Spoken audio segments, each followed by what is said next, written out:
Each week at this time, we do something called a community moment, where we welcome someone from the Oasis community to come up and share basically a brief thought for the day. Sometimes it's a life experience you've had, sometimes it's an idea from a book you've read, or just something you want to share with the community that kind of sheds light on the human experience. And so today we're going to welcome back to the podium the man in the history of the national, soon-to-be international, Oasis movement, who holds the record for the most community moments ever given. I call him the Lou Gehrig and the Cal Ripken of community moments. Welcome back our friend Lou Kana. Lou, come on up. Good morning, everybody. The title of my presentation is called An Apology. It's a story of personal growth, and it's based on the confluence of four distinct events. First one is, it's fairly well established in mental health and sociology fields that the people are most impressionable between the years of 2 and 6. So, what do kids learn between the ages of 2 and 6? Well, they learn about Santa Claus, and most of them pretty much outgrow that in a few years. They learn about the Tooth Fairy, pretty much outgrow that.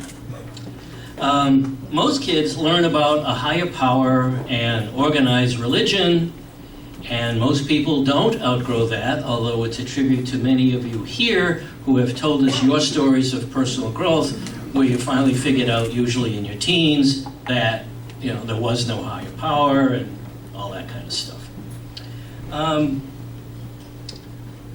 There is one thing that kids learn when they're young that most people never outgrow, very unfortunately. I'm one of them. And the reason I think they don't outgrow it is because they don't realize they are affected by this. Anybody want to have a shot at this? I call it the ultimate self-defeating behavior. You remember I did some presentations on self. Anybody want to have a shot at what this might be? I'm not good enough? Worse than that, but yeah. How about bigotry? I think part of the problem is people who are bigots don't know they're bigots. They don't think anything's wrong. There's an interesting article in Time magazine about 2 months ago that I'm kicking myself because I can't find it. It's somewhere in my house. It says when people, as they get older, seldom look inside and say, maybe I've been wrong about that. People don't usually do that. And that maybe accounts for the fact that bigotry tends to perpetuate itself right till life's end. My father was a bigot. He was particularly vocal about insulting African Americans. He's actually an equal opportunity bigot, but there were more groups that he didn't like than there were groups that he did like. But he had this thing in for African Americans, and some of you met my sister about a year ago, and we've been talking about how each of us has tried to deal with this once we realized that it existed, which is the hard part. My personal growth occurred in the month of December, pretty late, huh? You remember I had surgery and I had my arm in a sling and I didn't go out very much, so I caught up on a lot of TV that I had stored on my DVR at home. And I watched a wonderful, in fact I watched it twice because I liked it so much, a documentary on the American experience. Anybody watched any of those? They're on PBS and they're generally about American history, and they're pretty good.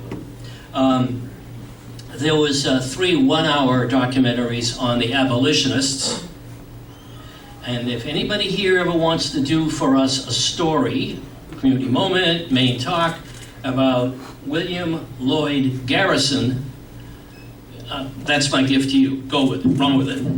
You might agree with me that Lincoln's Emancipation Proclamation may never have taken place if it wasn't for William Lloyd Garrison. Got you interested? Yeah. Okay.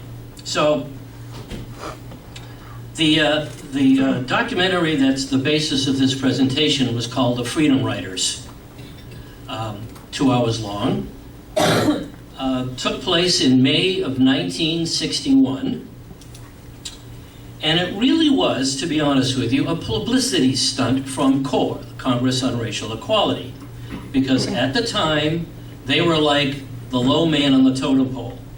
The NAACP and SNCC, the Student Nonviolent Coordinating Committee, were getting all the publicity, all the press, and all the money. So they decided we need to do something to raise our visibility.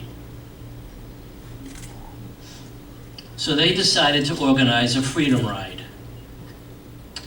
And the format of this was 2 regularly scheduled commercial buses left Washington, D.C.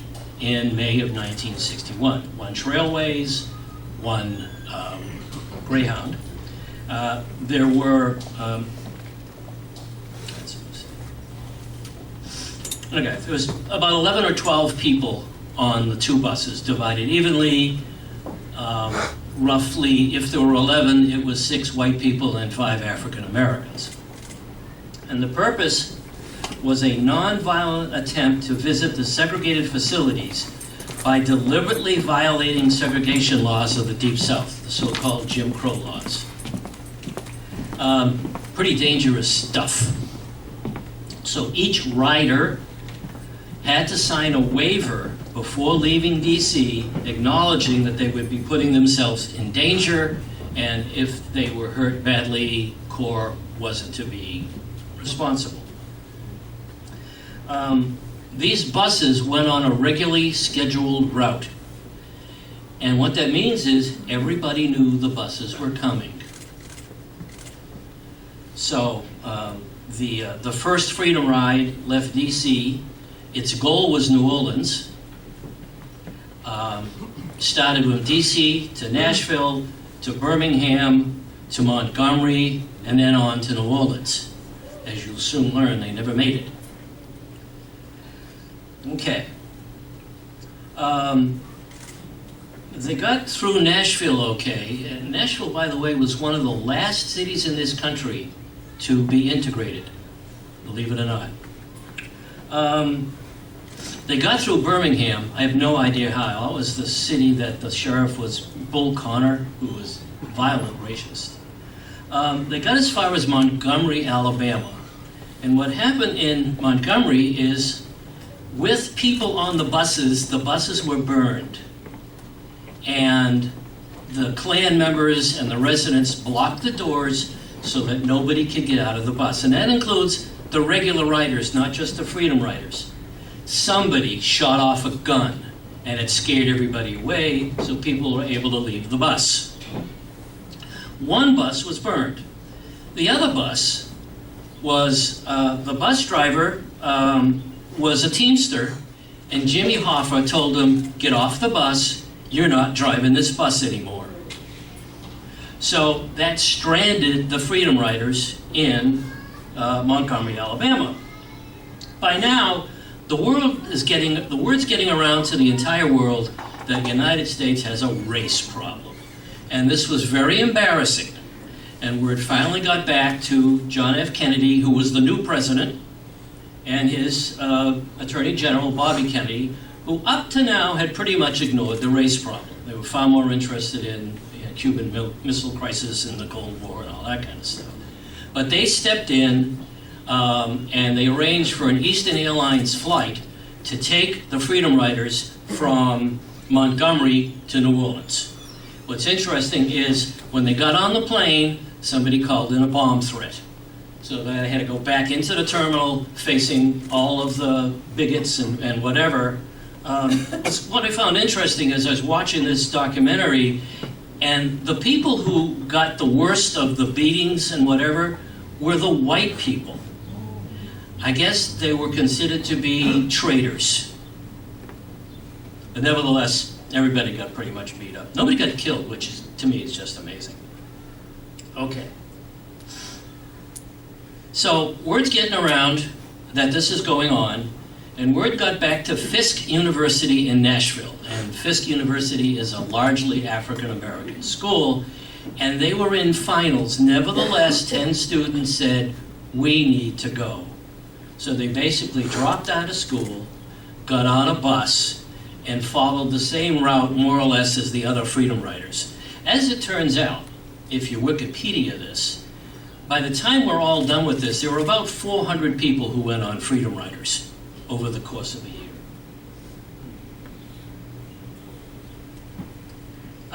The second group, the 10 students from Fisk University, actually got all the way to Mississippi, where they were thrown in prison.